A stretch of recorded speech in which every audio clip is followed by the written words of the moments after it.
Chennai central railway സ്റ്റേഷനിൽ ദുരൂഹ സാഹചര്യത്തിൽ മരിച്ച നിലയിൽ കണ്ട യുവതി മലയാളി നേഴ്സാണെന്ന് തിരിച്ചറിഞ്ഞു. കോയമ്പത്തൂരിൽ സ്ഥിരതാമസമാക്കിയ പാലക്കാട് സ്വദേശി രേഷ്മയാണ് മരിച്ചത്. സ്റ്റേഷനിൽ ജീവനക്കാർക്ക് മാത്രം പ്രവേശനമുള്ള മുറിയിലാണ് മൃതദേഹം കണ്ടെത്തിയത്. കഴുത്തിൽ ഷാൾ കുരുങ്ങി നിലത്തിരിക്കുന്ന നിലയിലുള്ള മൃതദേഹത്തിന് ചുറ്റും പണം വലിച്ചെറിഞ്ഞ നിലയിലായിരുന്നു. സംഭവത്തിൽ പോലീസ് അന്വേഷണം ഊർജിതമാക്കി.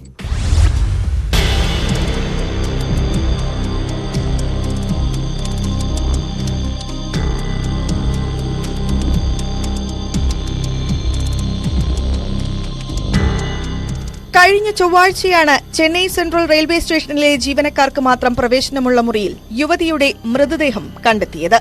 ഇരുമ്പുകട്ടിലിന്റെ കൈപ്പിടിയിൽ ഷാൾ കുരുക്കി നിലത്തിരിക്കുന്ന നിലയിലായിരുന്നു മൃതദേഹം. ചുറ്റും പണം വലിച്ചെറിഞ്ഞ നിലയിലായിരുന്നു. യുവതിയുടെ പക്കൽ ഫോണോ തിരിച്ചറിയൽ രേഖകളോ ഇല്ലായിരുന്നു. 2 ദിവസം പിന്നിട്ടിട്ടും ആരാണ് മരിച്ചതെന്ന് തിരിച്ചറിയാൻ റെയിൽവേ പോലീസിന് കഴിഞ്ഞിരുന്നില്ല. മാധ്യമ വാർത്തകൾ ശ്രദ്ധയിൽപ്പെട്ടതോടെയാണ് പാലക്കാടുള്ള കുടുംബാംഗങ്ങൾ യുവതിയെ തിരിച്ചറിഞ്ഞത്. കോയമ്പത്തൂരിൽ സ്ഥിരതാമസമാക്കിയ രേഷ്മയാണ് മരിച്ചതെന്ന് ഇവർ ചെന്നൈയിലെത്തി സ്ഥിരീകരിച്ചു.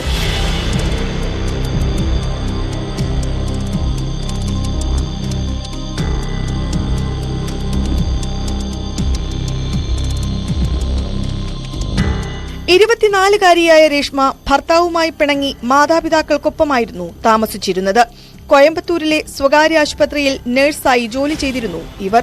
കഴിഞ്ഞ മാസം അമ്മ മരിച്ചതോടെ മാനസിക വിഷമത്തിലായിരുന്ന യുവതി ഏതാനും ദിവസം മുമ്പാണ് വീട് വിട്ടിറങ്ങിയത്.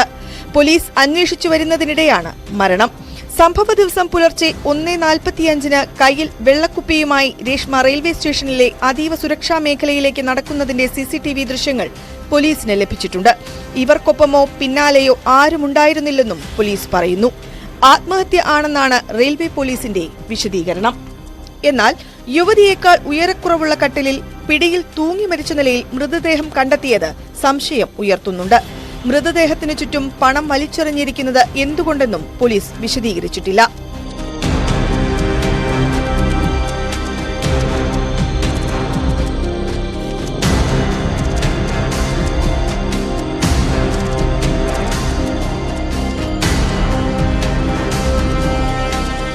News 18 Chennai.